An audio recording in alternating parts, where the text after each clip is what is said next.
Watch. They will go to watch a movie. शक्ति sir, बोलिए ना सर। सर आपकी आवाज क्लियर नहीं आ रही, ईयरफोन लगा के पढ़ाइए ना सर। ईयरफोन लगाया हुआ है सर। वॉइस बहुत ब्रेक हो रही है, आवाज बहुत तेज आ रही है। अच्छा अच्छा, एक मिनट।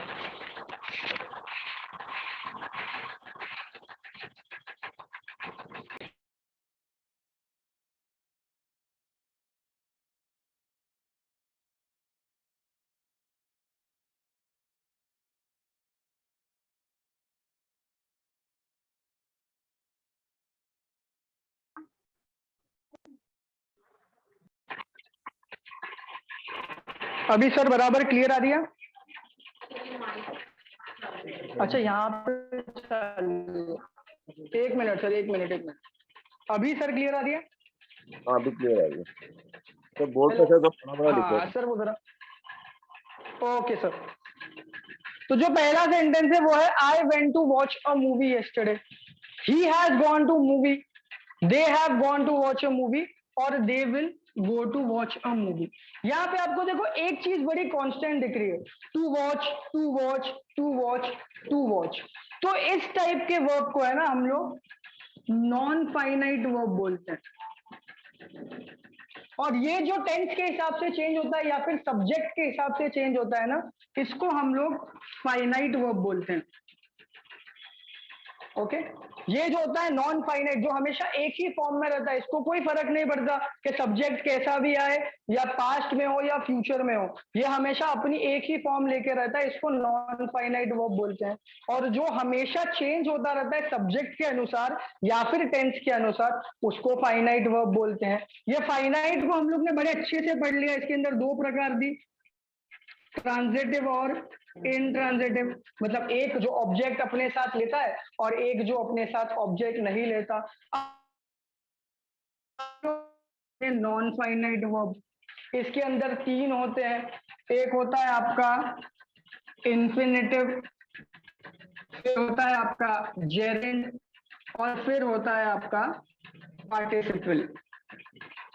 ओके इन तीन चीजों के बारे में हम लोग आज पढ़ेंगे और ये चैप्टर को खत्म करेंगे। लिख लो।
चलो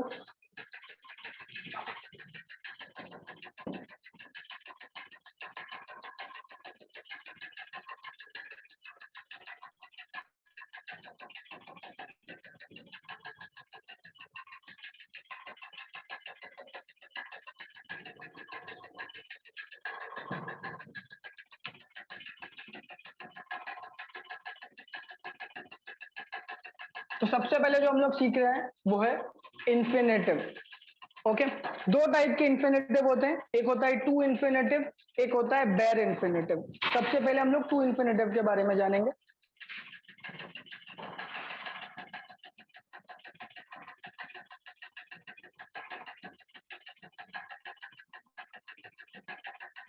जो टू इंफिनिटिव होता है ना, वो हमेशा टू के बाद वर्ब की फर्स्ट फॉर्म लगेगी और इसको फुल इंफिनिटिव भी बोला जाता है। लेकिन क्या ऐसी खास बात है भाई, वर्ब के आगे टू लगने से इसको इंफिनिटिव क्यों बुलाया जा रहा है? ऐसा क्या हो रहा है? जो टू इंफिनिटिव होता है या फिर जो इंफिनिटिव होता है ना, ये पूरा का पूरा है ना आपके सब्जेक्ट या ऑब्जेक्ट बनने की कोशिश करता है। और इंग्लिश में मैंने बताया सब्जेक्ट और ऑब्जेक्ट बनने का दो ही लोग के पास है, या तो नाउन के पास या तो प्रोनाउन के पास। लेकिन टू कभी भी प्रोनाउन के पहले लगता है तो वो प्रीपोजिशन का ही काम करता है। लेकिन टू कभी भी याद रखना वर्ब के पहले आएगा तो वो नाउन का काम करना चालू कर देगा। ओके, इसके लिए इसको इंफिनिटिव बोलते हैं। यहां तक समझा चीजें? लिख लो।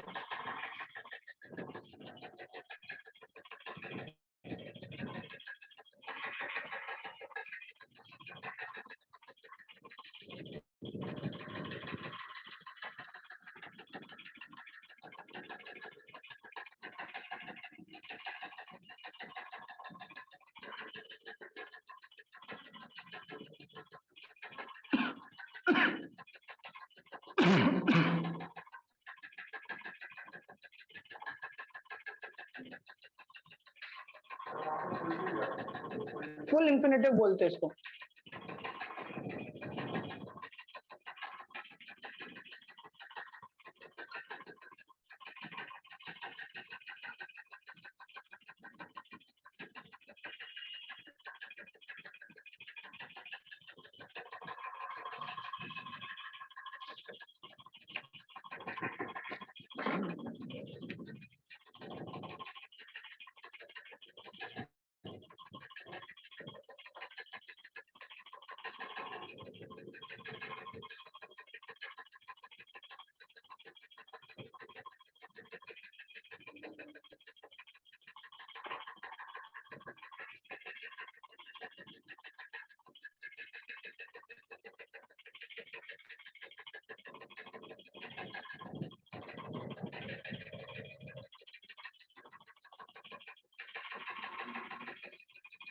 अब देखिए ये एज अ सब्जेक्ट का काम कैसे करता है। To walk is a good exercise. Is यहाँ पे हेल्पिंग वर्ब नहीं बन रही है, यहाँ पे मेन वर्ब का काम कर रही है। क्यों? क्योंकि ये आपकी स्टेट बता रहा है ना। जब भी हेल्पिंग वर्ब मेन वर्ब का काम तब करता है जब वो आपकी स्टेट बताने लगता है। क्या करना गुड एक्सरसाइज है? चलना एक्सरसाइज है ना। ये आपका एक्शन बता नहीं रहा है, ये आपका बता रहा है कि क्या करना चाहिए। मैंने आपको बताया था जब भी सब्जेक्ट या ऑब्जेक्ट ढूंढना होता है तो आपके वर्ब से ये क्वेश्चन पूछने का, क्या और कौन। जो भी आपके क्या और कौन का आंसर देता है वो आपका सब्जेक्ट या ऑब्जेक्ट होता है। अब देखो, to swim is good for health.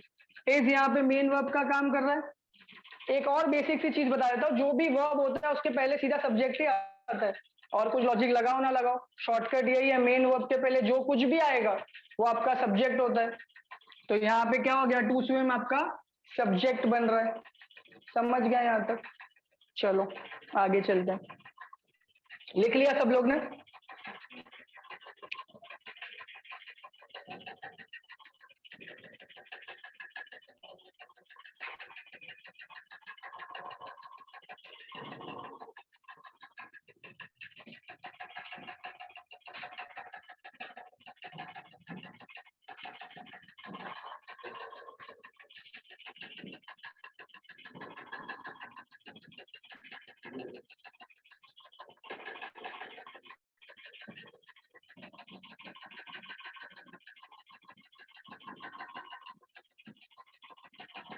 अब देखो, जब ये ऑब्जेक्ट का काम कैसे करने लगता है।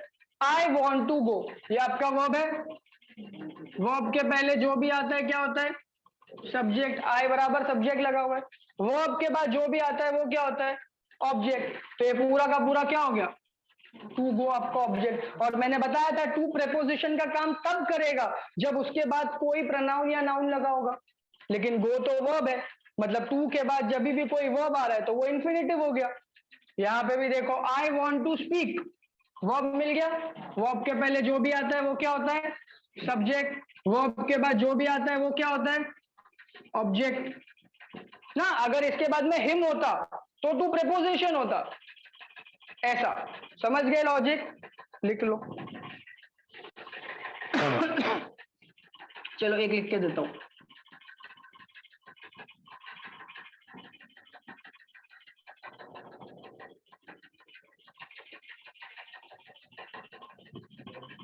She loves to play, verb क्या है, लव।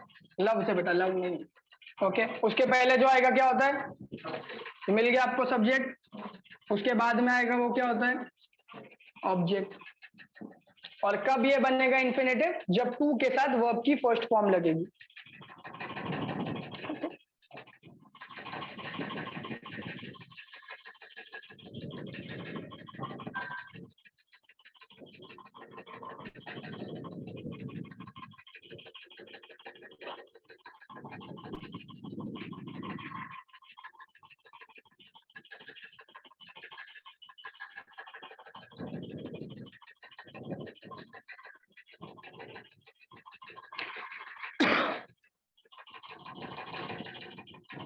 डन, चलो।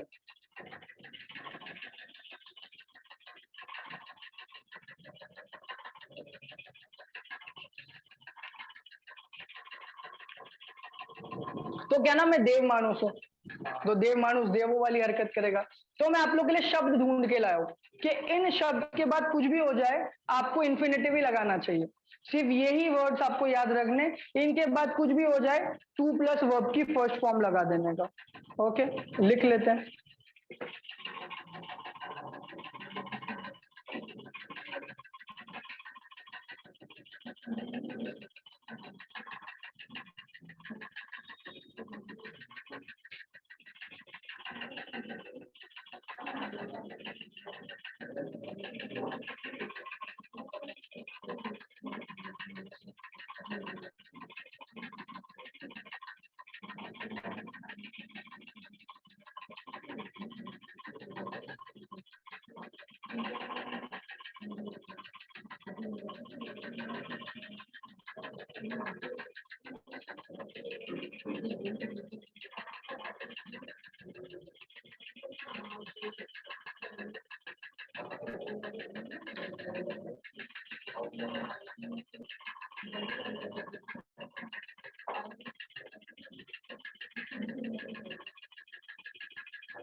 देन ओके, पहला वर्ड है हमारा afford, attempt, begin, continue, choose, refuse, pretend, intend, dare, offer, plan, prepare, try, manage.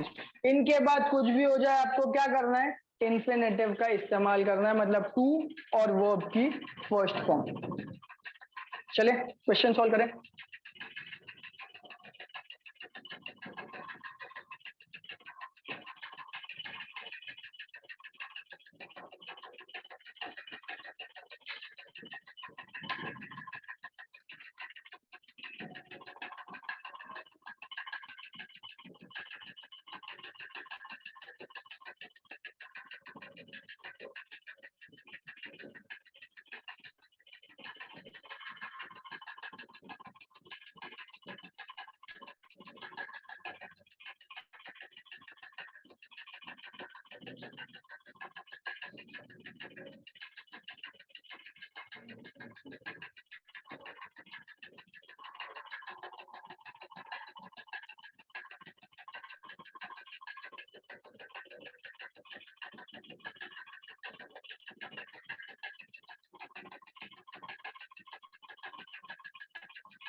कर लिया, राम स्कॉलर हो गया।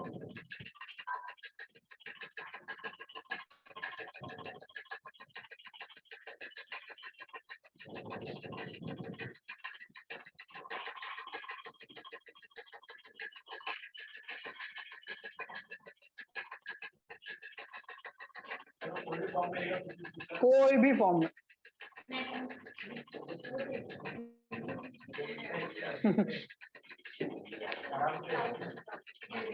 चलो, ही अटेम्प्टेड डूइंग दिस वर्क, ये हमारे लिस्ट वाला वर्ड है, ये हमारे लिस्ट वाला वर्ड है, तो यहाँ पे क्या हो जाना चाहिए,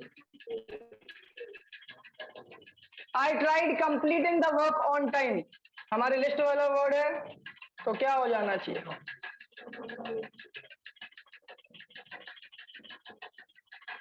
आगे बताओ, लिस्ट वाला वर्ड है तो क्या हो जाना चाहिए,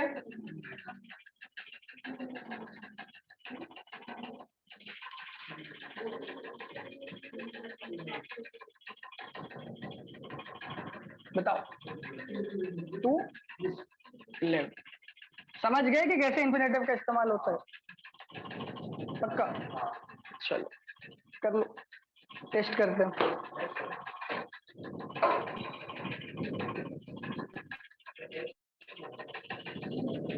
चेक करते हैं, चेक टेस्ट, क्या सुना गया, रेस्ट, कितना जल्दी, थक तो जा पहले थोड़ा।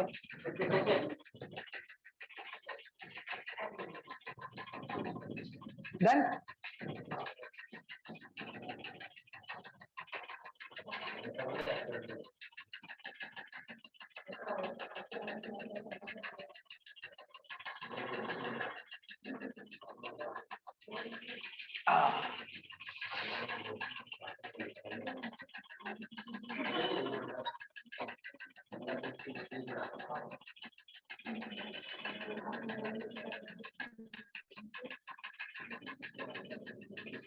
चलो इसको सॉल्व करो।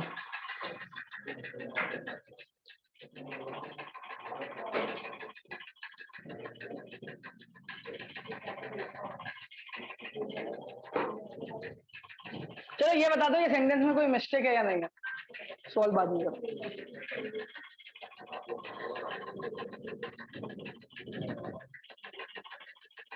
नहीं है, है क्या है? तू नहीं रहना चाहिए, लेकिन क्यों तू नहीं रहना चाहिए? क्या लॉजिक है इसके पीछे? क्यों नहीं रहना चाहिए? नो एरर, नो एरर नहीं, एरर है। राइट भी बताया कि टू नहीं होना चाहिए, ये भी राइट बताया कि टू नहीं होना चाहिए, लेकिन क्यों नहीं होना चाहिए इसका कारण किसको पता है?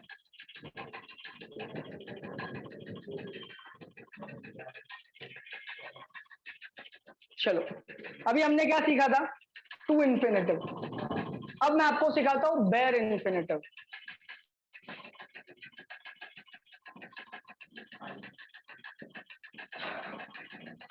बेर इन्फिनेटिव में क्या होता है पता है?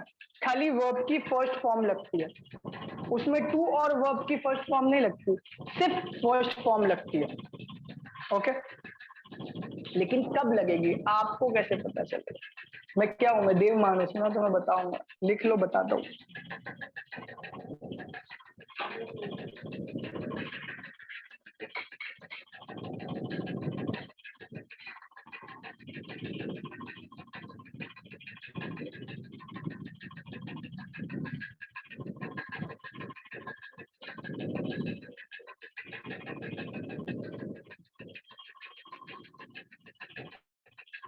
डन?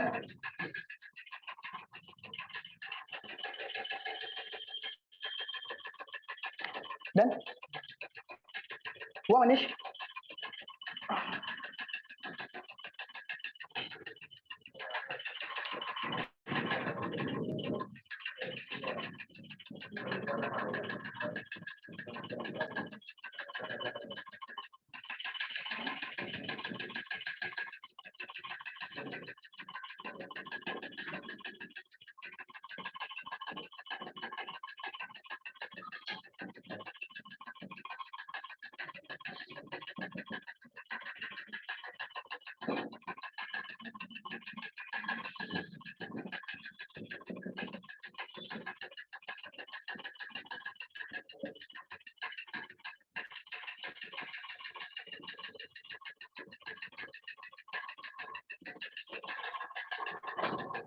तो इन सारे शब्दों के बाद ही बेर इन्फिनेटिव लगता है।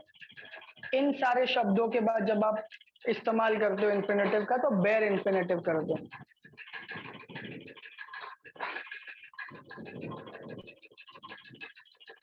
चलो आज हम लोग इनको अपने तरफ से एक नाम देते हैं। ये वर्ड पता है आपको, या ये वर्ड पता है वर्ब की कौन सी कैटेगरी में आता है? मैंने एक वर्ब की स्टार्टिंग में कैटेगरी बताई थी, प्राइमरी और मॉडल्स करके। मॉडल में आते हैं तो हम इनको ये भी बुला सकते हैं सेमी मॉडल्स, क्योंकि ये आधे हैं। और हमारा रूल क्या है? मॉडल के बाद हमेशा वर्ब का फर्स्ट फॉर्म लगेगा, तो वो आधा हो या पूरा हो, लॉजिकली तो वर्ब की फर्स्ट फॉर्म ही लगेगी। ओके, एक और बात बताता हूं, ये जो पूरा है ना, इस पूरे का एक मतलब होता है सजेशन। मैं ये करूंगा या मैं वो करूंगा, मैं तभी वो कर दूंगा, मैंने वो किया होता, ये सारे के सारे शब्द एक साथ आते तो सजेशन बताने की कोशिश करते हैं। ओके,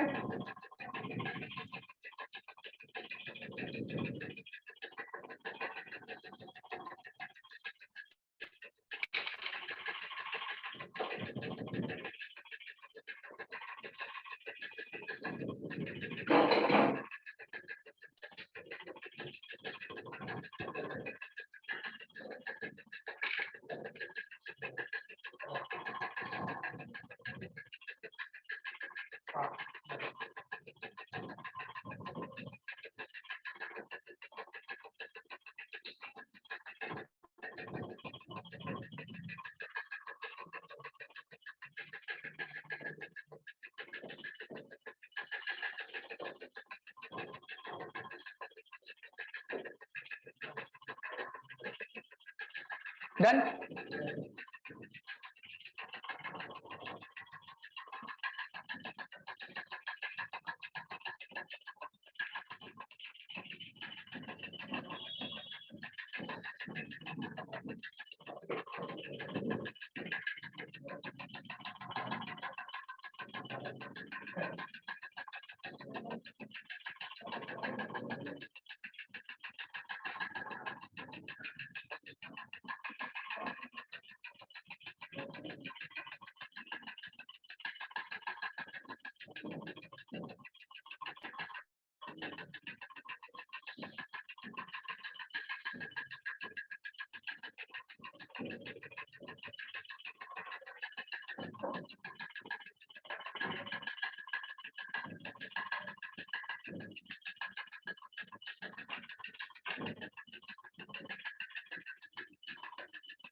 ओके बहुत इजी है.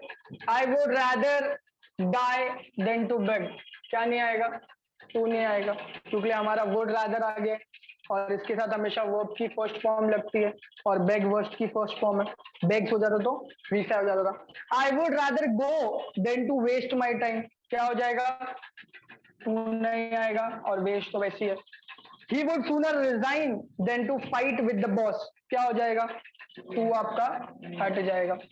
You had better left the country and come to see me as soon as possible. बताइए क्या हो जाएगा?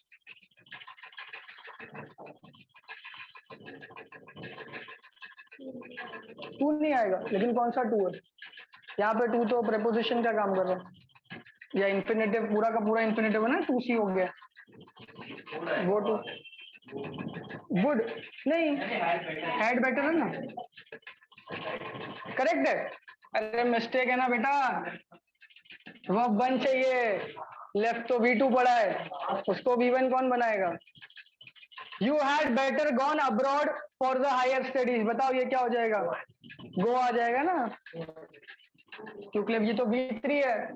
इधर क्या चाहिए हमको? समझ गए?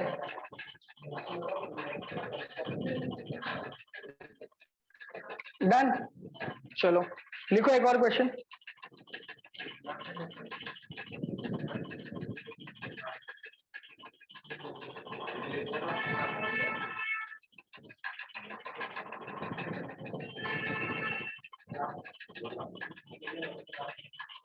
हो गया सर्वजी?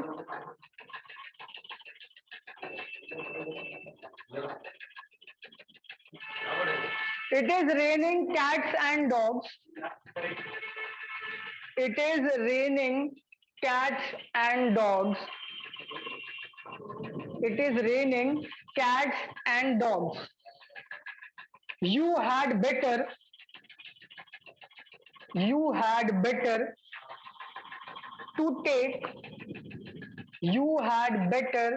to take an umbrella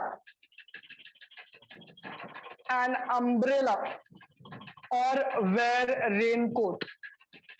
एक और बार बोलता हूँ, it is raining cats and dogs. You had better to take an umbrella or wear raincoat. बताओ क्या हो जाएगा? तू नहीं आएगा, शाबाश। और यहाँ पे it's raining cats and dogs का क्या मतलब है? क्या कुत्ते बिल्लों की बारिश हो रही है? कुत्ते बिल्ली की तरह बारिश हो रही है, ऐसा नहीं होता। बहुत भयंकर बारिश हो रही है। ओके,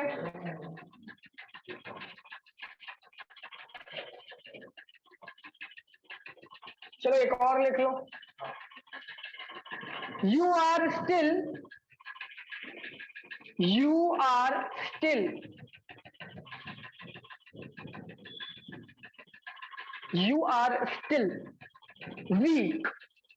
वीक, कमजोर। You are still weak, so you had better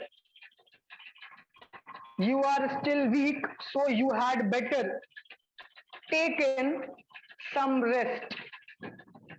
You are still weak, so you had better taken some rest. समझ गए?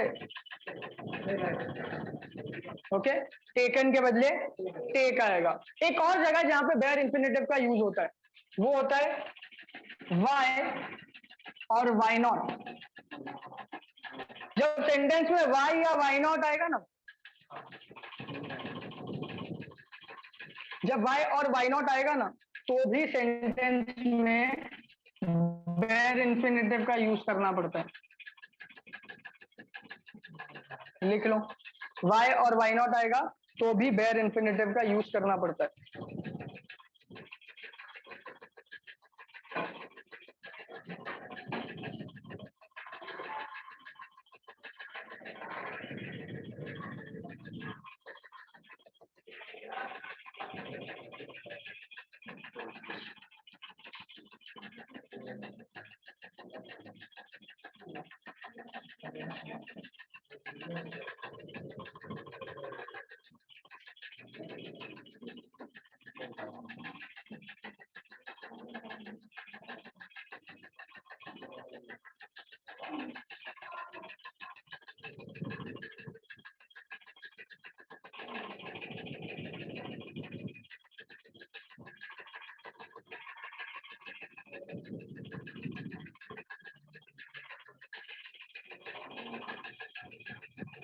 आप लोग ने बोला तो होगा why to hire a taxi, लेकिन याद रखना कभी भी वाई और वाई नॉट के साथ टू नहीं आता, सीधा वर्ब की फर्स्ट फॉर्म आती है। तो वाई हायर अ टैक्सी हो जाएगा, यहाँ पे टू नहीं आएगा, और why talk to him to नहीं आएगा।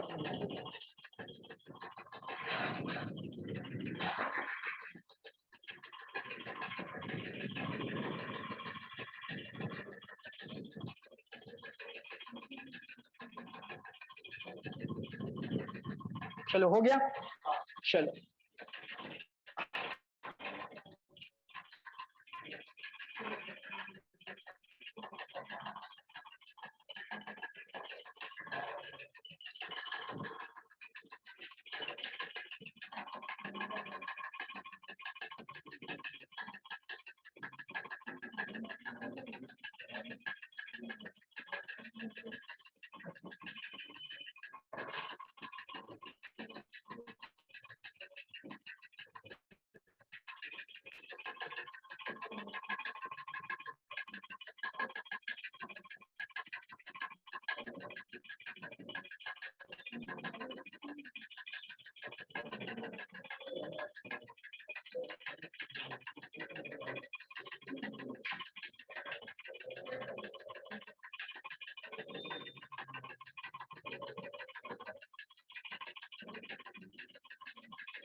हाउ प्लस टू इंफिनिटिव का इस्तेमाल इन सारे शब्दों के बाद भी होता है। पहला वर्ड है आपका ask, explain, teach, know, learn, discover, remember और फॉरगेट। इन सारे शब्दों के बाद how plus to plus verb की फर्स्ट फॉर्म लगेगी।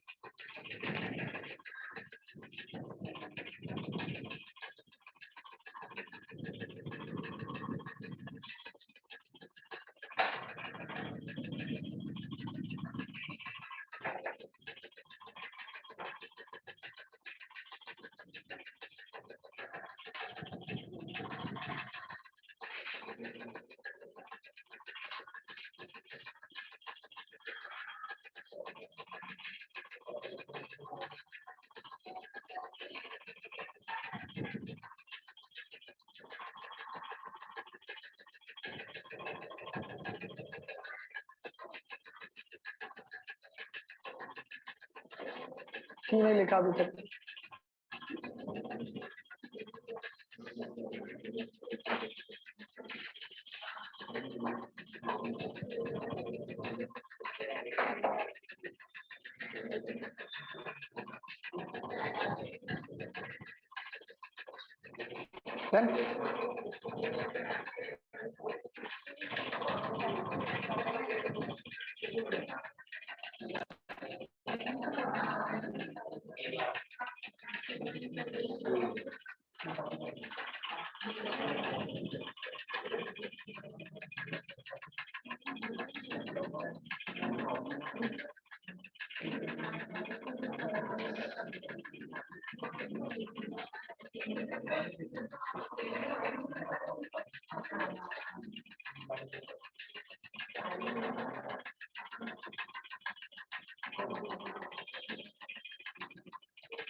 या सॉल्व भी किया तो सॉल्व भी कर दिया करना।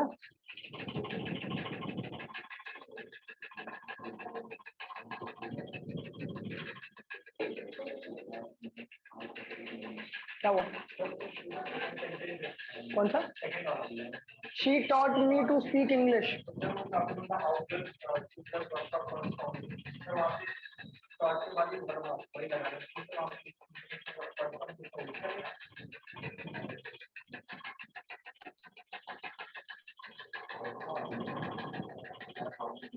हाँ, क्या तकलीफ है?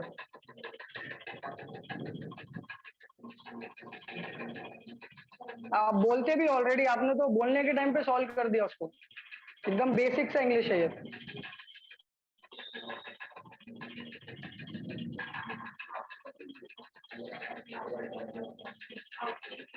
Okay, he knows how to be fool. Be fool मतलब उल्लू बनाना। I learned to play guitar. I learned how to play guitar.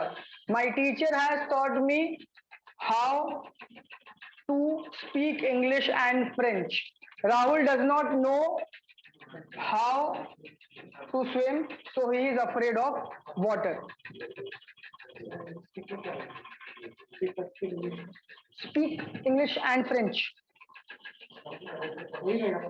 हाँ, स्पीक तो वर्ब की फर्स्ट फॉर्म है ना, स्पीक, स्पोकन, स्पीक, ऐसा हो जाता है।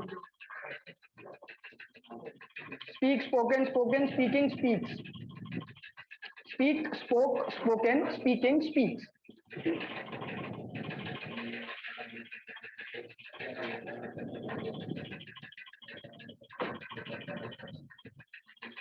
Done.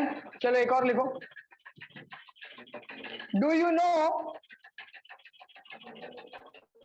know to prepare balance sheet? Do you know to prepare balance sheet? क्या हो जाएगा?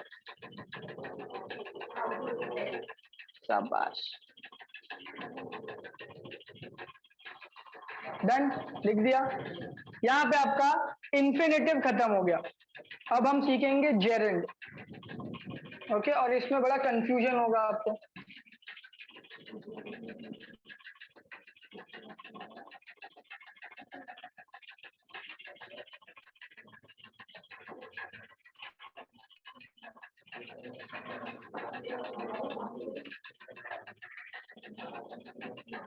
चलिए बताइए जेरेंड क्या होता है? आप लोग ने स्कूल में सीखा होगा। किसको जेरेंड बोलते हैं? याद नहीं है? याद करो, याद करो। एक स्कूल में इसके लिए शॉर्टकट बताया गया था कि क्या क्या किसमें कुछ आईएनजी से एंडिंग होगा तो। लेकिन अगर आईएनजी से एंडिंग होगा तो वर्ब की फोर्थ फॉर्म बनती है, और वर्ब की फोर्थ फॉर्म कौन सी होती है? Present participle. अब तो कंफ्यूजन हो गया, अब आईएनजी वाला जेरेंड है या प्रेजेंट पार्टिसिपल है? चलो ये बता दो कि जेरेंड क्या काम करता है और प्रेजेंट पार्टिसिपल क्या काम करता है। आपने ये तो बता दिया कि आईएनजी से खत्म होता है वो जेरेंड होता है, एकदम बेसिक। स्कूल में बताया था शॉर्टकट, आईएनजी आया टिक कर दो जेरेंड, क्योंकि स्कूल में ये ढूंढने को सिखाते थे कि क्या जेरेंड है वो बताओ। लेकिन एक्चुअली में जेरेंड क्या होता है ना? एक चीज मैंने बताई थी जब मैंने वर्ब पढ़ाना चालू किया था, जो फाइनाइट वर्ब्स हैं वो वर्ब का ही काम करते हैं, लेकिन जो नॉन फाइनाइट वर्ब होते हैं वो लोग वर्ब का काम नहीं करते। वो लोग किसका काम करते हैं फिर? वो लोग नाउन का काम करते हैं। तो जेरेंड वो चीज है, वो वाला वर्ब है जिसमें आप आईएनजी तो लगाते हो लेकिन वो वर्ब का काम नहीं करता, वो नाउन का काम करता है। क्योंकि वर्ब में सफिक्स वाले होते हैं ना, जिनमें हम मेंट बोलते हैं, एंस बोलते हैं, उनमें आईएनजी वाला नाउन भी आता है। तो याद रखना, वो वाले वर्ब जो लोग वर्ब का काम छोड़ के नाउन का काम करने लगते हैं उनको हम लोग जेरेंड बोलते हैं इंग्लिश में। समझ गया? और नाउन बनने का हक किसको है? सब्जेक्ट या फिर ऑब्जेक्ट। मतलब जेरेंड सब्जेक्ट भी बन सकता है और जेरेंड ऑब्जेक्ट भी बन सकता है। क्लियर? चलो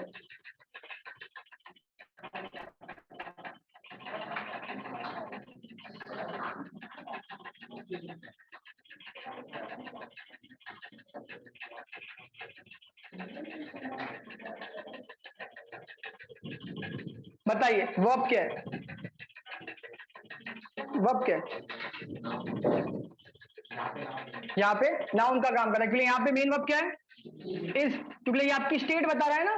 क्या करना अच्छा एक्सरसाइज है? वॉकिंग करना। और मैंने क्या बोला था, सब्जेक्ट ऑब्जेक्ट कैसे ढूंढोगे? क्या और कौन, व्हाट और हुम। जो व्हाट और हुम का आंसर देता है वो सब्जेक्ट या ऑब्जेक्ट होता है। तो क्या करना अच्छा एक्सरसाइज है? वॉकिंग करना अच्छा एक्सरसाइज है। तो ये क्या हो गया आपका सब्जेक्ट, और ये है क्या? जेरेंड। समझ गए?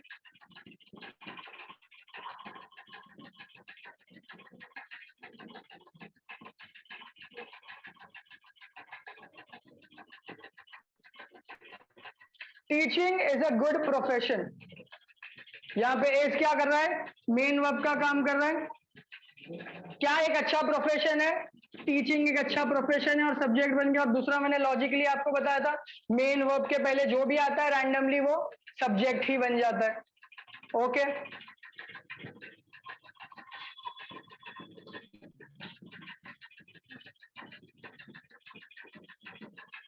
चलिए इसमें बताइए डांसिंग क्या है?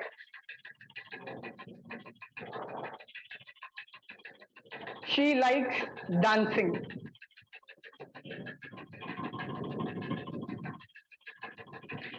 डांसिंग एक्शन है या नहीं है? एक्शन है। वो डांस कर रही है कि उसको डांस करना पसंद है? उसको क्या करना पसंद है? तो ये क्या बन गया? ऑब्जेक्ट बन गया ना। उसको क्या और कौन का आंसर मिल रहा है। और लाइक आपका क्या बन गया? मेन वर्ब बन गया। समझ गए? ऑब्जेक्ट है बेटा, वर्ब के जो पहला, हाँ वो सब्जेक्ट है। समझ गए? ओके, तो ऑब्जेक्ट और किसका बनता है? एक तो वर्ब का बनता है, लेकिन एक और चीज का ऑब्जेक्ट बनता है ना, प्रेपोजिशन का। मतलब अगर प्रेपोजिशन के बाद भी आईएनजी आता है तो वो भी जेरेंड बन सकता है, क्योंकि प्रेपोजिशन के भी ऑब्जेक्ट बनते हैं ना। मतलब प्रेपोजिशन के आगे जो भी आएगा आईएनजी वाला वर्ब, वो वर्ब नहीं होगा, वो आपका ऑब्जेक्ट बनेगा, क्योंकि प्रेपोजिशन के डायरेक्टली बाद नाउन या प्रोनाउन ही आता है। तो याद रखना, सब्जेक्ट भी बनता है, ऑब्जेक्ट भी बनता है, और प्रेपोजिशन का ऑब्जेक्ट भी बनता है। क्लियर? चलो लिख लिया, सॉल्व करते क्वेश्चन। लिख ले रहा। क्या हुआ, कंफ्यूज है? लिख रहा? अच्छा, मेरे को लगा नहीं समझा। लिख ले, रुकेंगे हम लोग तेरे लिए, टेंशन मत ले। राम भगवान जी खुद लिख रहे।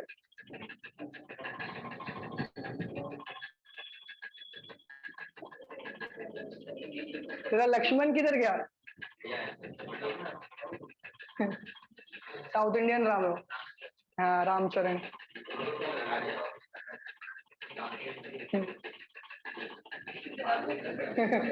बाजू नेबर है उसका। वो बोला ना उसने, भोपाल से स्विमिंग करके जाना पड़ता है, तो सीधा रामचरण के घर पे जाते हो।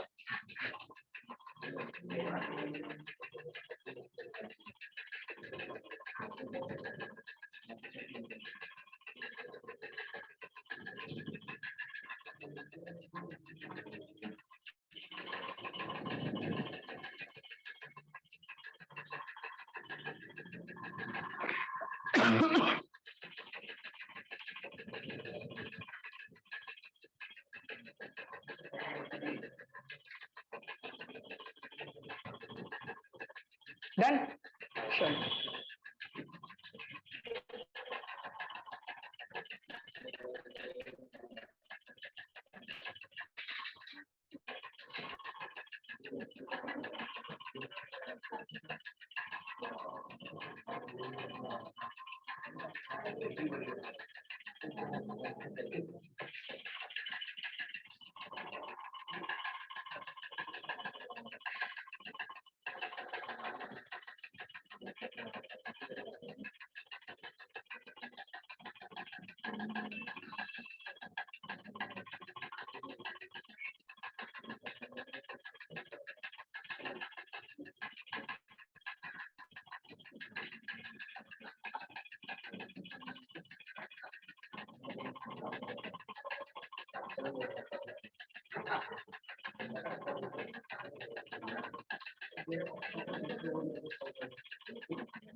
कर दो सॉल्व फटाफट।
डन, सॉल्व भी कर दिया। चलो, she is good at swim, ये क्या है?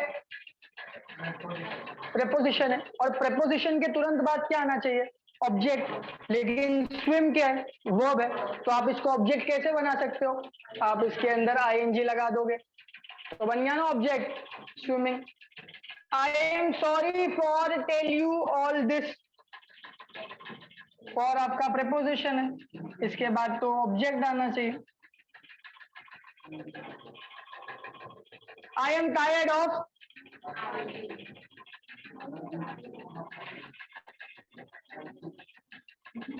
क्योंकि ऑफ एक प्रेपोजिशन है। What did you do on see your results? Seeing. क्यों कर रहे समझ रहे हैं ना, क्योंकि ये प्रेपोजिशन है और प्रेपोजिशन के बाद ऑब्जेक्ट ही आना चाहिए। वर्ब कैसे आ गया? I am interested in learn move, learning move. समझ गए? चलो जरा एक क्वेश्चन लिखो प्यारा से, बहुत प्यारा सा, मतलब खास खास के। You should not mind, you should not mind hers, you should not mind hers, hers, hers coming late, coming late।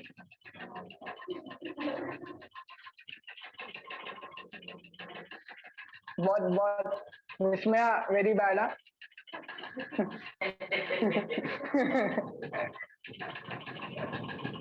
चलो बताओ, क्या ये सेंटेंस गलत है या सही है? पहले ये बताओ। गलत है, तो क्या राइट है?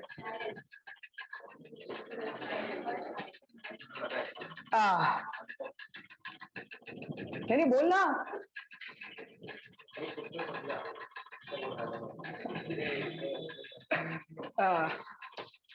तो प्रोनाउन चैप्टर में ना हम लोग एक चीज पढ़ी थी, उसको बोलते हैं पोजेसिव एडजेक्टिव। तो एक चीज बताता हूं, जब भी एक पोजेसिव एडजेक्टिव आता है तो उसके बाद जेरेंड ही लगेगा। जब भी एक पोजेसिव एडजेक्टिव आता है और उसके बाद में डायरेक्टली कोई वर्ब आ जाता है तो वो है ना V1 प्लस ING होना चाहिए। जब पोजेसिव एडजेक्टिव आता है तो उसके बाद में जो आपका वर्ब है वो V1 प्लस ING हो जाता है। तो यहाँ पे एक V1 प्लस ING वाला वर्ब है कमिंग करके, लेकिन उसके पहले हमने क्या लिखा है? हर्ष लिखा हुआ है। और हर्ष क्या होता है? पोजेसिव प्रोनाउन होता है। तो हमको इसको पोजेसिव एडजेक्टिव बनाना पड़ेगा। और हर्ष का पोजेसिव एडजेक्टिव फॉर्म क्या है?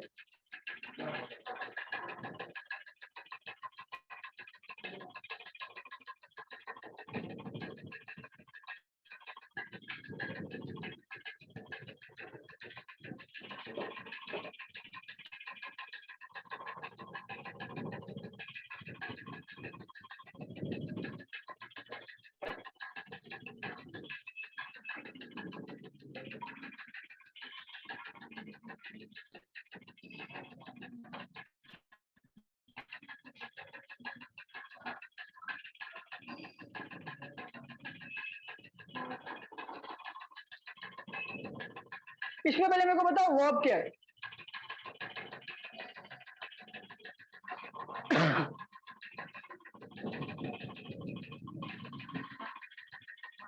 माइंड, ये आपकी स्टेट बता रहा है। ओके बराबर नहीं, आपका स्टेट बता रहा है, आपकी स्थिति बता रहा है ना। बहुत लोग कंफ्यूज आ रहे हैं कि सर ये कमिंग को ही क्यों आपने उसके पहले चेंज किया। मैंने पूछा था जो भी आपका वर्ब होता है उसको आपको प्रश्न पूछना है क्या और कौन। उसको क्या माइंड नहीं करना चाहिए?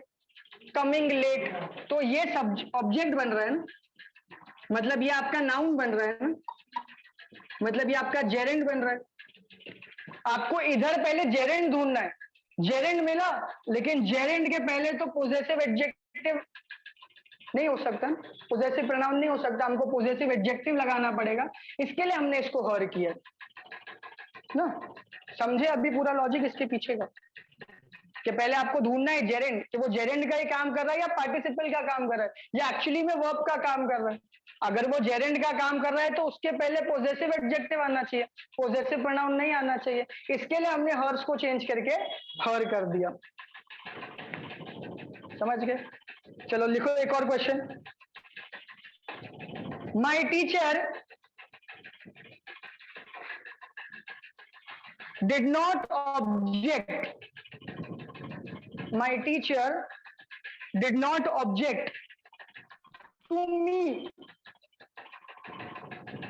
using the calculator. My teacher did not object to me using the calculator.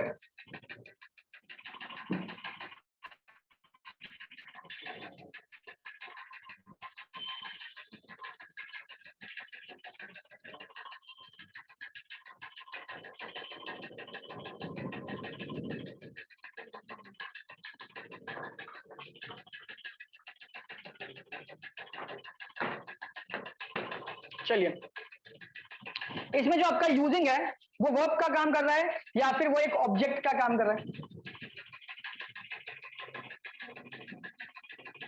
Verb का काम कर रहा है। कैसे? मेरे टीचर को किस चीज से फर्क नहीं पड़ता या क्या चीज से फर्क नहीं पड़ता? कैलकुलेटर यूज करने से, मतलब वो ऑब्जेक्ट बन रहा है, मतलब वो जेरेंड है। तो जेरेंड के पहले क्या लगना चाहिए? Possessive adjective. लेकिन मी तो क्या है? ऑब्जेक्टिव केस है। तो मी का पोजेसिव ऑब्जेक्टिव केस क्या है?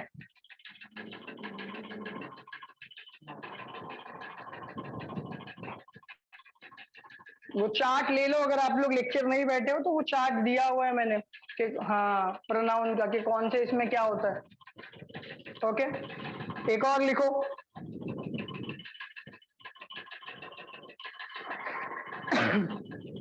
owing to him, owing, O-W-I-N-G, owing to him being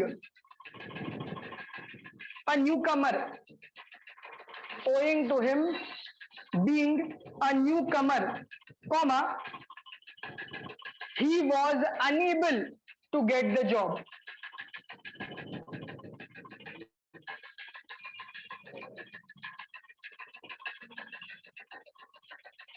Owing to him being a newcomer, he was unable to get the job.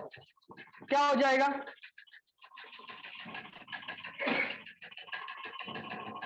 क्या हो जाएगा?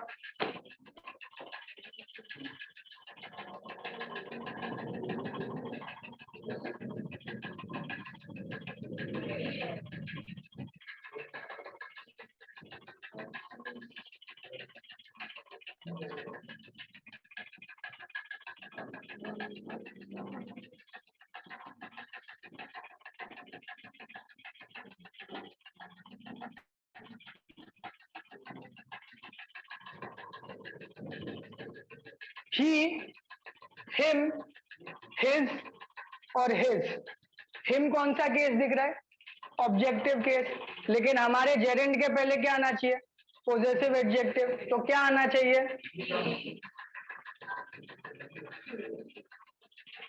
और वो आप लोग को बीइंग वर्ड लग रहा है. ये याद रखना, कभी बीइंग नहीं होता, बी प्लस आईएनजी होती है. जब बी को स्प्लिट करोगे ना तो ये फॉर्म निकलती है ना, आर, फिर उसके बाद में बी, फिर बीइंग, फिर इज, ऐसा आता है. वर्ब के स्टार्टिंग में हमने स्प्लिट किया था, तब बताया था. समझ गया कि पोजेसिव एडजेक्टिव का कैसे इस्तेमाल होता है?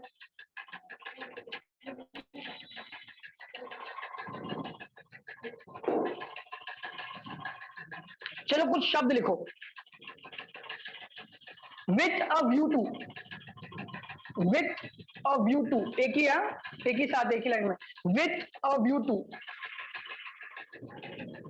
लुक फॉरवर्ड टू, एक के नीचे एक लिखना है, एक साथ कॉमा कॉमा डाल के मत लिखना. With a view to, look forward to, habituated to, habituated to.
Okay.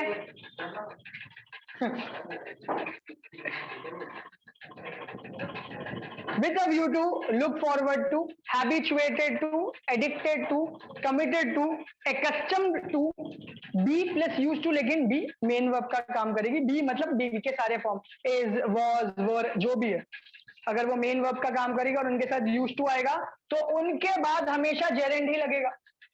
उनके बाद हमेशा जेरेंड ही लगेगा. लेकिन आप लोग बता सकते हो ये क्या चीज है?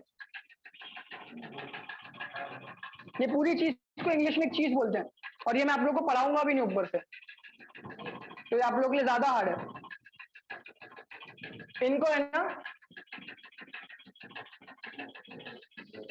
फिक्स्ड प्रेपोजिशंस बोलते हैं।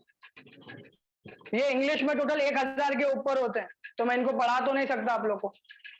मैं आप लोग को एक पीडीएफ दे दूंगा, उसको आप लोग को वोकैबुलरी की तरह याद रखना। लेकिन कुछ कुछ जो इंपॉर्टेंट होते हैं वो ऐसे मैं आपको बता दूंगा कि इनके बाद भाई कुछ भी हो जाए V1 की फर्स्ट फॉर्म लगेगी। Okay, with a view to, look forward to, habituated to, addicted to, committed to, accustomed to, be plus used to। कैसे ये फिक्स्ड प्रीपोजिशन बन रही है भाई? सबके साथ टू लगा हुआ है ना, इसके लिए इसको फिक्स्ड प्रीपोजिशन बोलते हैं। ओके, ये सारे के बाद क्या लगेगा? जेरेंड लगेगा, V1 के साथ आईएनजी वाली फॉर्म लगेगी। लिख लिया? टू आगे आएगा तो इंफिनिटिव बन जाएगा। ओके, चलो क्वेश्चन लिखो। He comes to me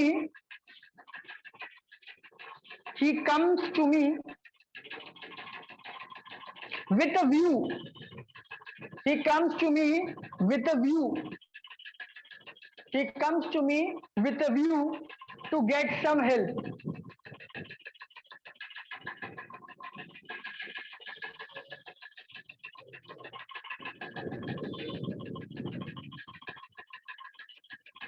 He comes to me with a view to get some help। क्या हो जाएगा?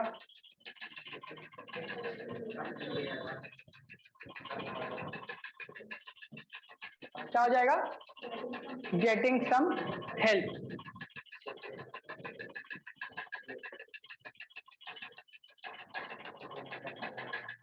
अगला, I look forward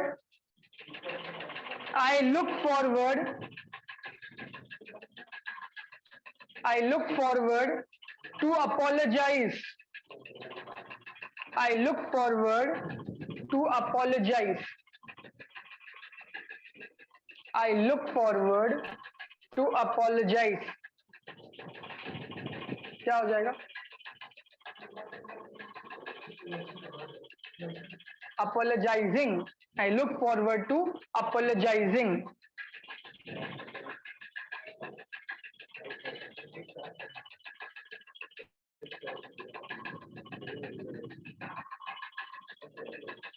अगला,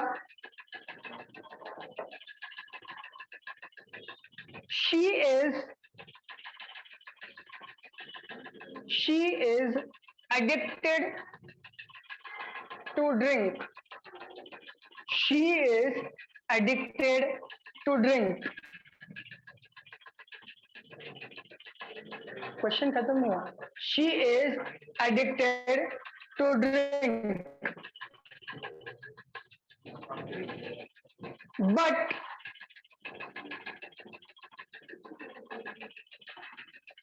she regret। She is addicted to drink, but she regret।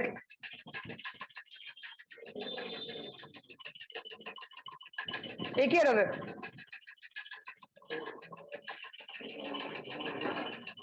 Subject क्या है? Singular, तो verb क्या होना चाहिए? तो रिग्रेट तो प्लूरल है, रिग्रेट्स होना चाहिए ना।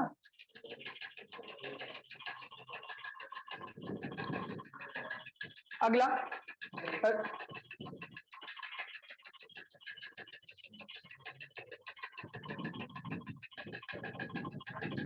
Rahul is used to work at night। Rahul is used to work at night। क्या हो जाएगा? चलो last question. Rahul is used to work at night का वर्किंग हो जाएगा he is addicted to gamble। He is addicted to gamble।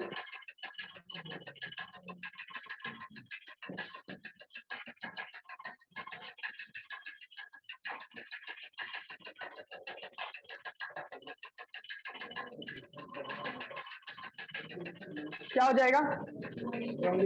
Gambling.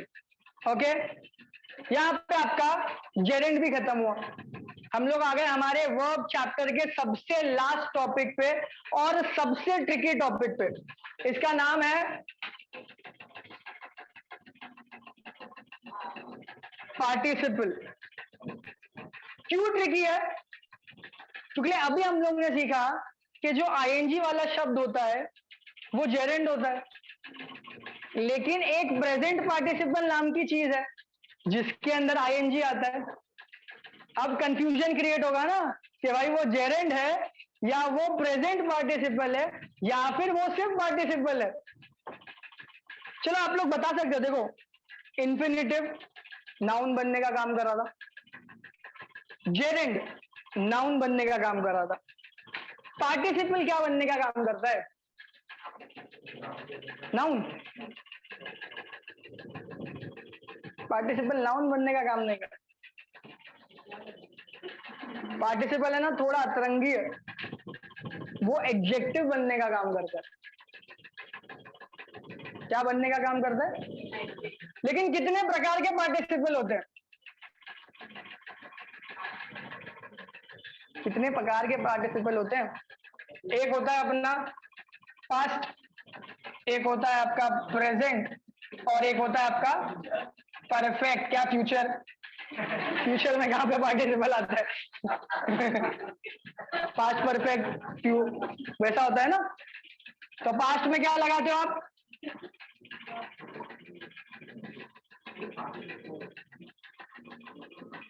लेकिन perfect में क्या लगाओगे?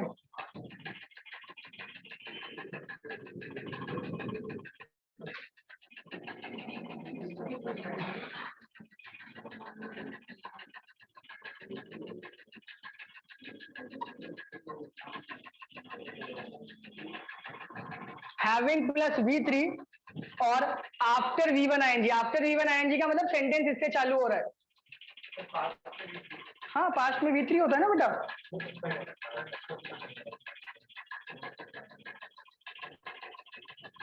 V3 पास्ट ही होता है ना। हैड प्लस V3 लगाते तो परफेक्ट टेंस हो जाता है ना, पास्ट परफेक्ट। क्लियर?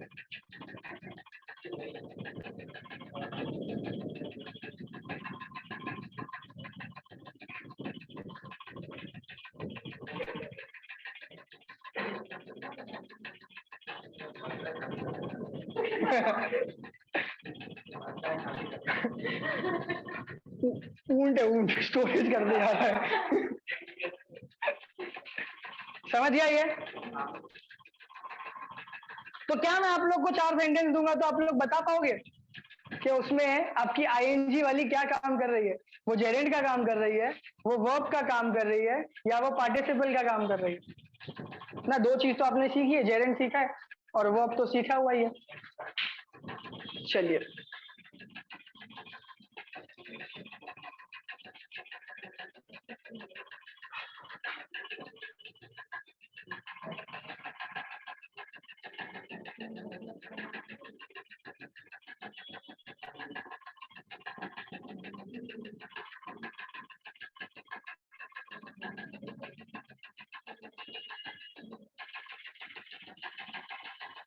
चलो बड़ा अच्छा आदमी, मार्क भी करके दे दिया मैंने। A horse is running. Action हो रहा है, मतलब यहाँ पे क्या है? रनिंग वर्ब है ना, पूरा का पूरा एक्शन हो रहा है। इज रनिंग, क्या कर रहा है? दौड़ रहा है। तो इसको मैं बोल सकता हूँ verb. I saw a running horse. बताइए,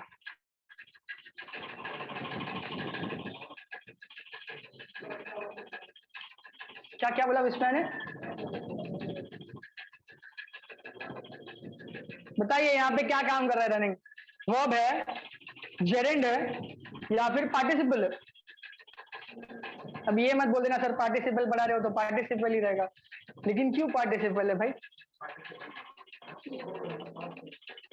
चलो, मैंने बताया था जब बेसिक का लेक्चर हुआ था कि एडजेक्टिव कैसे ढूंढा जाता है। एडजेक्टिव ढूंढने के लिए आपको एक प्रश्न पूछना पड़ता है, कैसा। मैंने कैसा घोड़ा देखा? दौड़ता हुआ। तो मतलब ये क्या हो गया? एडजेक्टिव हो गया। अगर वर्ब वन आईएनजी के साथ एडजेक्टिव का काम करता है तो वो क्या होता है?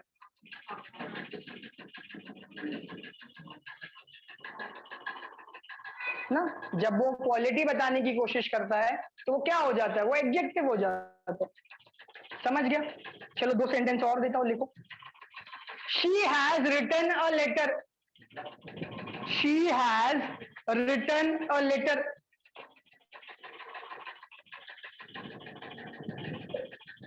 उसने एक खत लिखा। She has written a letter. दूसरा सेंटेंस है, police wanted a written statement. Police wanted a written statement.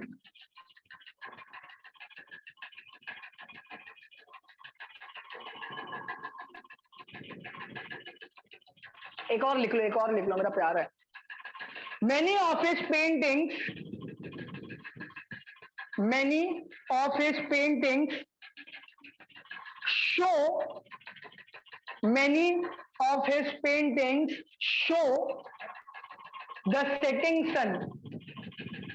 Many of his paintings show the setting sun. The setting sun.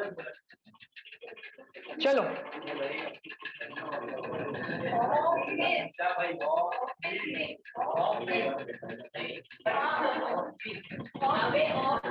his HIS.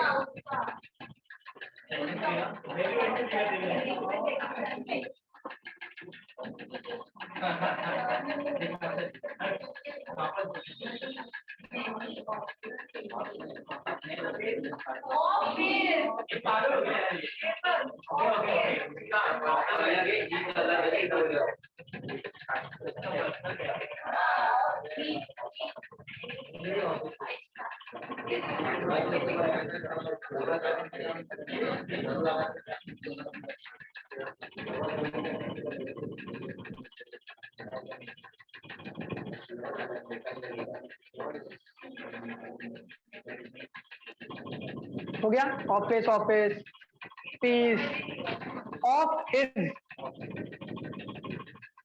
Okay, तो एक सेंटेंस दिया मैंने, she has written a letter. Verb क्या है?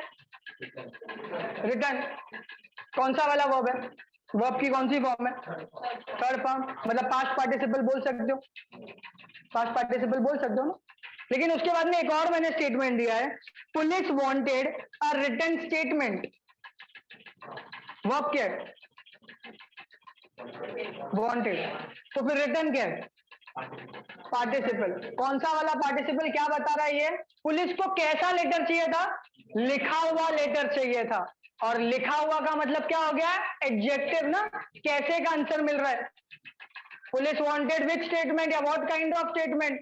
अ written statement. जब आपको आपका verb adjective वाला आंसर दे, जब आपको वर्ब एडजेक्टिव वाला आंसर दे तो वो पार्टिसिपल का काम कर रहा है, नहीं तो वो नॉर्मल वर्ब का काम कर रहा है। समझ गए? देखो एक और सेंटेंस दिया है, many of his paintings show the setting sun. उसकी पेंटिंग क्या दिखाती है?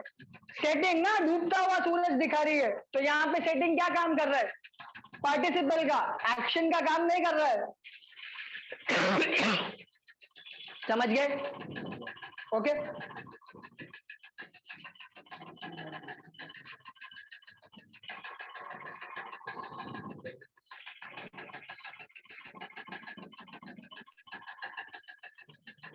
अब पास्ट पार्टिसिपल तो जानना बहुत आसान है, उसमें कोई तकलीफ ही नहीं होती। ईएन आ जाता है तो हम लोग समझ जाते हैं भाई वो पास्ट पार्टिसिपल का काम कर रहा है। लेकिन प्रॉब्लम कहां से आती है?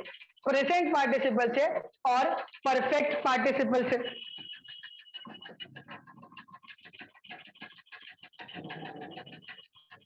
तो जो प्रेजेंट पार्टिसिपल के सेंटेंस होते हैं ना, वो V1 प्लस आईएनजी से चालू होते हैं, और जो परफेक्ट पार्टिसिपल के सेंटेंस होते हैं ना, वो हैविंग प्लस V3 से चालू होते हैं। किससे होते हैं? हैविंग प्लस V3 से।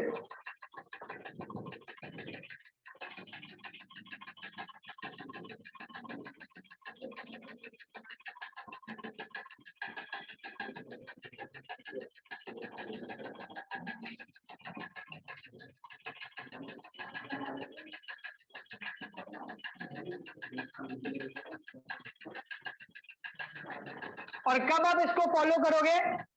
जब कोई टाइम डिफरेंस नहीं है तो V1 प्लस ING से चालू करोगे, जब टाइम डिफरेंस है तो हैविंग प्लस V3 से चालू करोगे, जब टाइम डिफरेंस नहीं है तो ING, जब टाइम डिफरेंस है तो हैविंग प्लस V3। समझ गए? अगर दो कांडों में कोई डिफरेंस नहीं आ रहा है तो वो ING से चालू होगा, दो कांड अलग अलग टाइम पे हुए तो हैविंग प्लस V3 से चालू होगा। समझा? क्वेश्चन बोलू करोगे? चलो,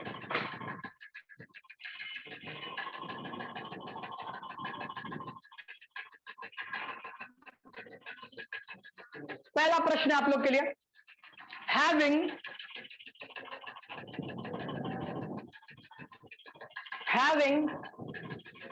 laying, L-A-I-N-G, having laying, L-A-I-N-G, having laying in the bed, having laying in the bed, I was watching TV.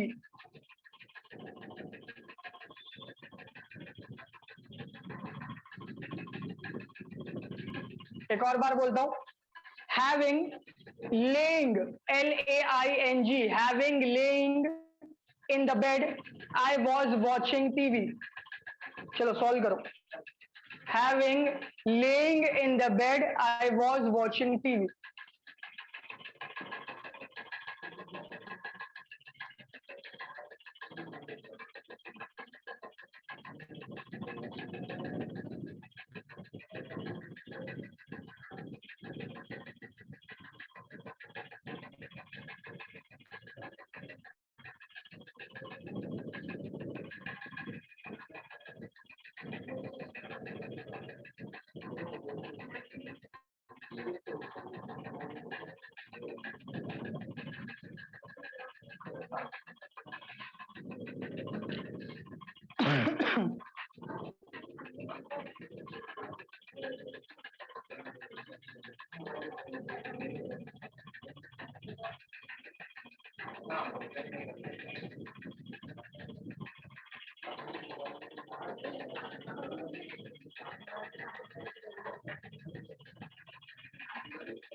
चलिए, सबके लिए एक एक सेंटेंस। किससे चालू करूं? मेरा फेवरेट स्टूडेंट लक्ष्मीधर। चल पहला वाला तेरे लिए।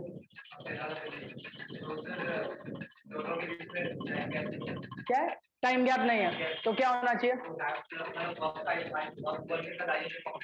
ओके, तो क्या नहीं आना चाहिए? हैविंग नहीं आना चाहिए, राइट है। हैव आना चाहिए।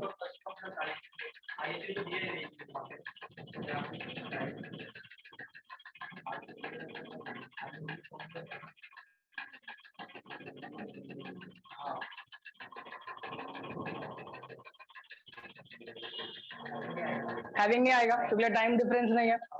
और लेइंग इन ट्रांजिटिव वर्ब है या ट्रांजिटिव वर्ब है? ट्रांजिटिव वर्ब है, मतलब उसको एक ऑब्जेक्ट की जरूरत थी, तो ऑब्जेक्ट तो है नहीं, आगे इन दिया हुआ था, इसके लिए हम लोग ने लाइंग लगाया। हम लोग ने पहले सीखा ना ट्रांजिटिव इन ट्रांजिटिव अच्छे से। और कांड एक ही साथ हुआ था, मैं बेड पे लेटा तभी मैं टीवी देख रहा था ना, अलग से तो नहीं हो रहा था। चलो अगला किसको दे, आगे आ जाते कोमल पे। Having looked at the police, the thieves fled away.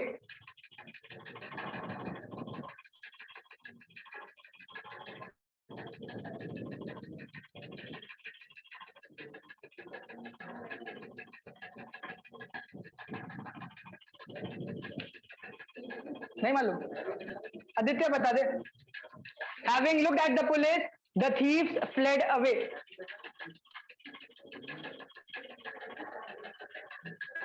देखो खुद से पहला प्रश्न पूछो, क्या दोनों कांड एक साथ हुए?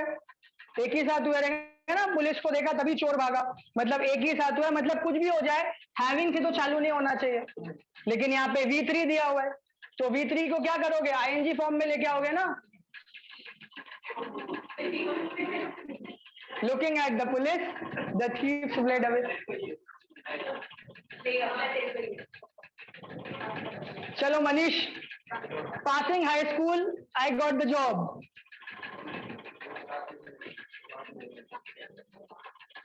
खुद को पहला प्रश्न पूछ, क्या ये दोनों कांड एक साथ हुआ है? नहीं, ये दोनों कांड एक साथ नहीं हुआ है, मतलब ING से चालू नहीं होना चाहिए। अगर दोनों कांड एक साथ नहीं हुआ है तो सेंटेंस किससे चालू होना चाहिए? हैविंग से। हैविंग के साथ क्या आना चाहिए?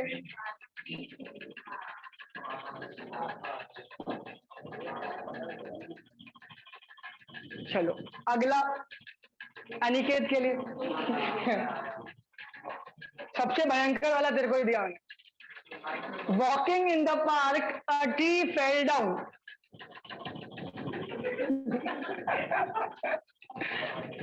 पहला प्रश्न खुद को पूछ, क्या ये दोनों कांड एक साथ हुआ? ING नहीं आएगा, एक चीज बराबर बोल दी।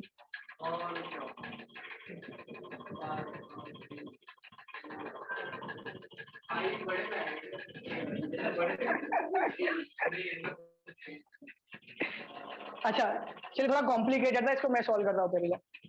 अब तक हम लोग जो भी क्वेश्चन सॉल्व किए, दोनों में एक ही सब्जेक्ट था। मैं पढ़ा हुआ था और मैं टीवी देख रहा था, चोर ने पुलिस को देखा और चोरी भागा, मैं स्कूल पास हुआ और मैं ही नौकरी ढूंढ रहा था। लेकिन यहाँ पे तो दो अलग अलग सब्जेक्ट है, कोई चल रहा है और झाड़ गिर गया। झाड़ तो वो नहीं है, दोनों अलग अलग लोग हैं। तो जब एक सेंटेंस में दो अलग अलग सब्जेक्ट आए और कांड भले एक साथ हो रहा हो या अलग टाइम पे हो रहा हो, तो आपको सेंटेंस है ना इससे चालू करना पड़ेगा। वाइल, तब या वो टाइम पे मैं चल रहा था तो एक ट्री गिर गया, लेकिन खाली वाइल से कैसे होगा? वाइल इन द पार्क तो नहीं हो सकता ना, कोई एक सब्जेक्ट की जरूरत है। अगर एक सब्जेक्ट की जरूरत है, अगर हम फर्स्ट पर्सन में जा रहे हैं,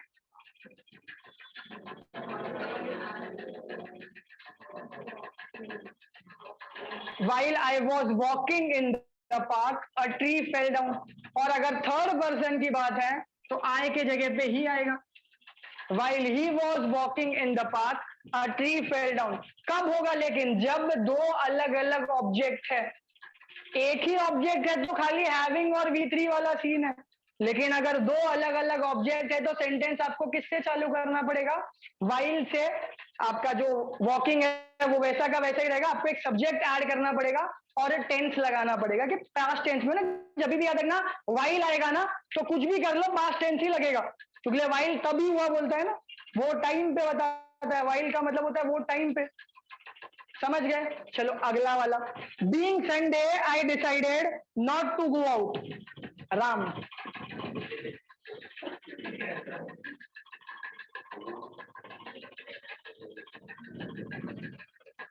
being a Sunday, I decided not to go out. चल, ये राम के लिए भी बहुत कॉम्प्लिकेटेड दे दिया मैंने, तो मैं सॉल्व करता हूँ।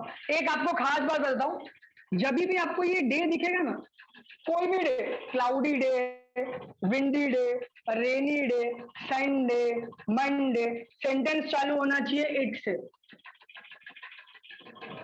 It being Sunday I decided not to go out, ऐसा हो जाएगा। It being Sunday I decided not to go out. कोई भी डे आ जाए तो सेंटेंस किससे चालू होगा? इट से चालू होगा।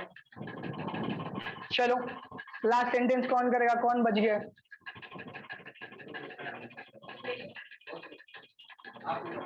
मैं तो अभी तक नहीं कर रहा हूँ।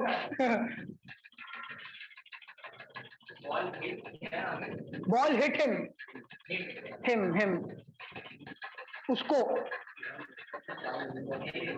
वाइल, ओके, क्योंकि हमको पता है किसी को लगा है ना हिम मतलब थर्ड पर्सन की बात हो रही है। लेकिन एक और चीज बताता हूँ, इसको सॉल्व करने का एक और तरीका है, ये आप लोग ने स्कूल में सीखा है, चेंज द वॉइस बोलते हैं उसको। बहुत 10th तक सीखता रहा, तो क्या हो जाएगा अगर चेंज द वॉइस करेंगे तो? सिटिंग ऑन द चेयर, बताओ इसको करो चेंज द वॉइस, इसको ही करोगे ना पैसिव है।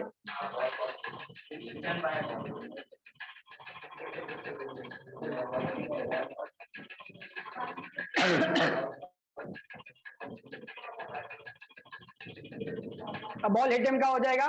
कैसे करते थे चेंज द वॉइस? ऑब्जेक्ट को पहले लेके आते थे, सब्जेक्ट को बाद में लेके आते थे, तो क्या हो जाएगा?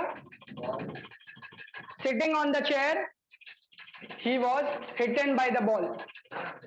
तो किधर तूने बोल दिया नहीं करके बाद में।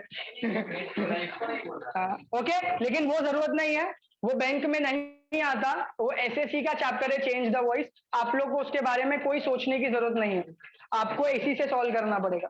ओके, लेकिन मैं आपको क्यों बताया कि आगे अगर ऐसा चेंज द वॉइस होके आया तो सेंटेंस में एरर नहीं है, वो सेंटेंस राइट है फिर भी। ओके, समझ गया?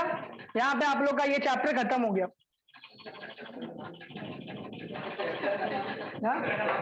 क्या?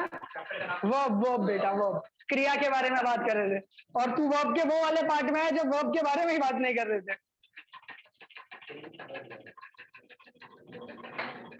लेकिन 12 मिनट बाकी है, तो क्या करेंगे? ऐसे नहीं बैठेंगे, खाली बैठना नॉट गुड। क्वेश्चन सॉल्व करेंगे यार। अब लिख ले, पूरा चैप्टर सीख लिया ना, अब मिक्स एरर को सॉल्व करना पड़ेगा।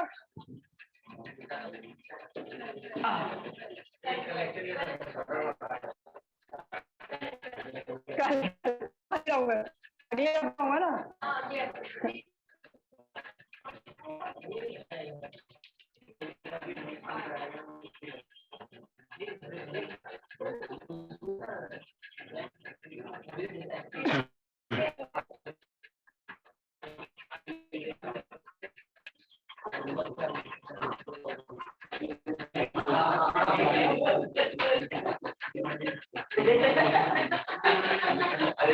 Done?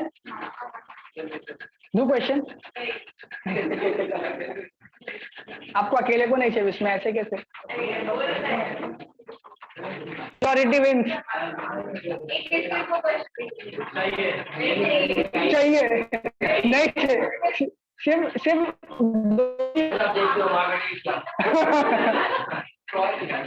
बोलो फटाफट।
चलो सॉल्व करो।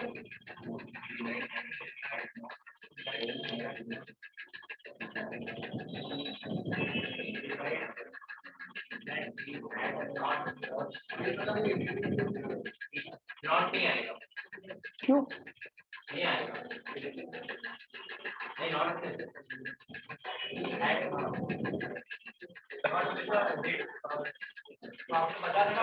वो आ गया ना ओके, इसको ना डबल नेगेटिव बोलते, याद रखना। एक सेंटेंस में जब ऑलरेडी नेगेटिव होता है ना, तो आप लोग कभी नॉट का इस्तेमाल नहीं करते हो। हाँ, फोर्स में आ गया वो, और इधर तो उसने बोल ही दिया ना कि मैंने नहीं किया था। हाँ, ही डिनाइड, डिनाइड मतलब मना किया। चलो सेकेंड वाला बताओ। If I had played well, I would have won the match.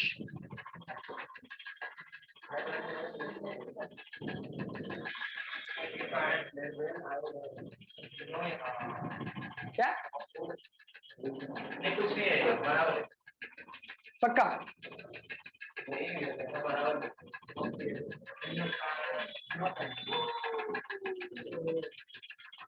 शुक्ले, यहाँ पे हैड आया, हैड के साथ में V3 लगना चाहिए, कुछ भी हो जाए, और V3 बराबर लगा हुआ है प्ले, अगर प्ले होता तो एरर होता। Okay,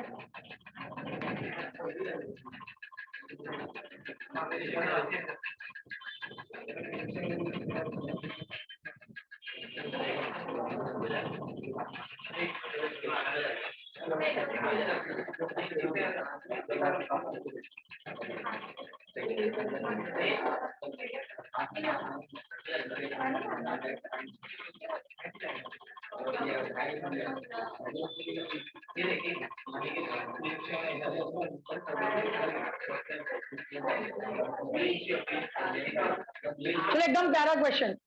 he avoids to speak to me. He avoids to speak to me. He avoids to speak to me.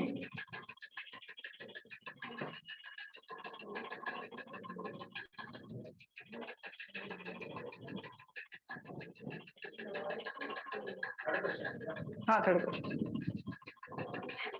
He avoids to speak to me. He avoids speaking to me.